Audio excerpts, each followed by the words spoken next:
Hey guys, this is Mike from AlloutRC.com with a general overview of the Arrma RC Vortex 1/10 scale stadium truck.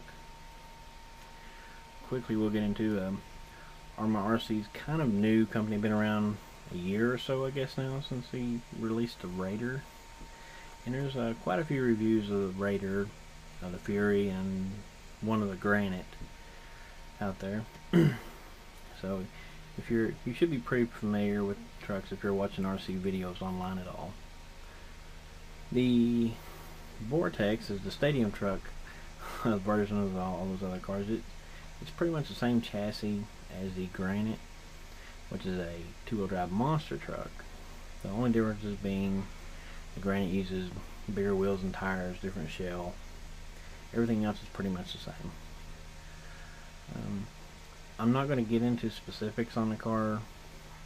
There's lots of information out there about this brand in particular if you want to look it up. There's no mention or reviews of the Vortex that I'm aware of at this time. And the stadium truck is something me and friends of mine really enjoy.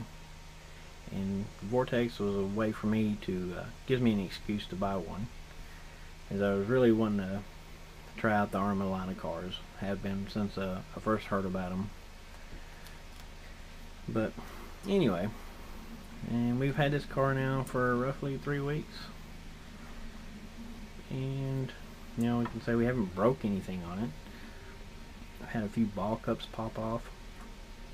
The young man who drives the truck mainly likes to hit things with it. His idea of radio control is play tag with either buildings or other RC cars, the occasional leg. So we put a T-bone bumper on there, which really helps. They're less than 15 bucks shipped to your door. Well worth the money. Stadium trucks and buggies in particular don't have any protection for the wheels in the front, so they are actually the bumpers that are used on any 10 scale two-wheel drive stadium truck. And so what the T-bone bumper does is actually give a little cushion between the object that the truck hits and actual damage to control arms or hinge pins, etc. But let's go ahead and take a look underneath the hood. It's what makes the Vortex unique compared to a Rustler or Durtrax Evader. The twin vertical plate chassis is unique in 10 scale altogether. No other company at this time has released anything like this that I'm aware of anyway. I think there was some stuff back in the early 80s from Kyosho or Tamiya that had some chassis designs like that, but this is it's a really fun design. It's what really got me interested in the truck, just because it's different. It serves no other purpose but to be different. It doesn't really make the truck better or worse than anything else out there, but it's just a different take on an RC car. So it's a pretty cool idea. I really liked it, so we jumped right on it. The transmission is all metal gear, and the differentials oil filled and sealed units, which makes it nice. You can change fluids, and which will affect handling, how well the truck will rotate, will definitely affect traction. Chassis is a twin vertical plate design, as we talked about a minute ago. The battery loads from the bottom. There's some videos from Arrma RC explaining how to load batteries into this vehicle if you so choose that way. It's okay to do, but it's really gimmicky. It's not really a feature that's all that cool. You're still going to end up having to take the body on and off quite often, usually when changing your batteries. Not a huge deal, but it's not a game changer, to say the least. Uses metal drives and metal dog bones, which are nice. Uses standard 48 pitch gearing once per gear.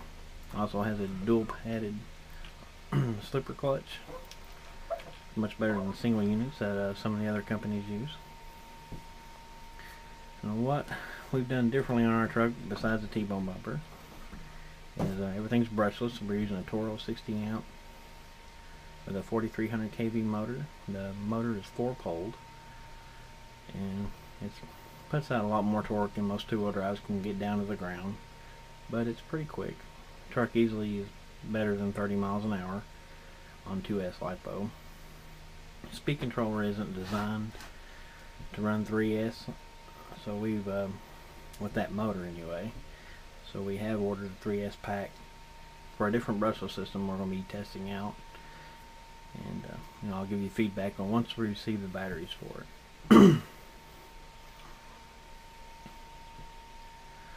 Let's see, we put Duratrax aluminum threaded shocks on there. Personal preference, nothing wrong with stockers other than plastic. I'm not a big plastic shock kind of guy. Don't like plastic clips to adjust ride height. These shocks were a drop-on fit. I had tons of them laying around, so it was a no-brainer for me. If you were interested, the Evader shocks are like $30 for the pair, and you can easily get rebuildable parts for them. You can use low-C XXXT springs on them, which are nice. Gives you lots of tuning options. And right now, currently, I'm using the stock Arrma shocks, which are a little bit soft, but they're fine, just for regular bashing use. This is not a race truck; it's heavy.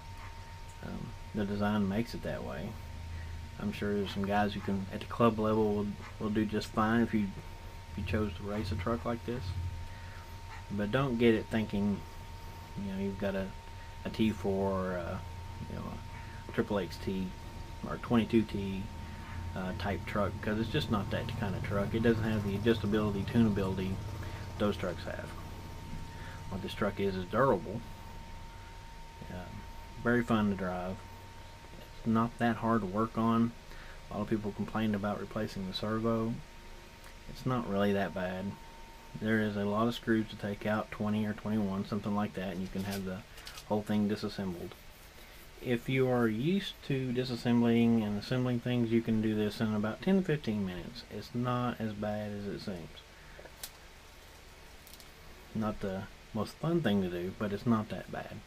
Especially, there's going to be a trade-off in design with twin vertical plate design. It's just, you're going to have to give up something. All TVP chassis are difficult to work on. Savage, 5B, all of them. So this is no different. It's just a little unique, and personally I like it. Covered the threaded shocks, the servo, speed controller motor, Toro bumpers. Driving the truck is very fun. It'll take an absolute beating, except for the ball cups, which are horrible. Most ball cups are.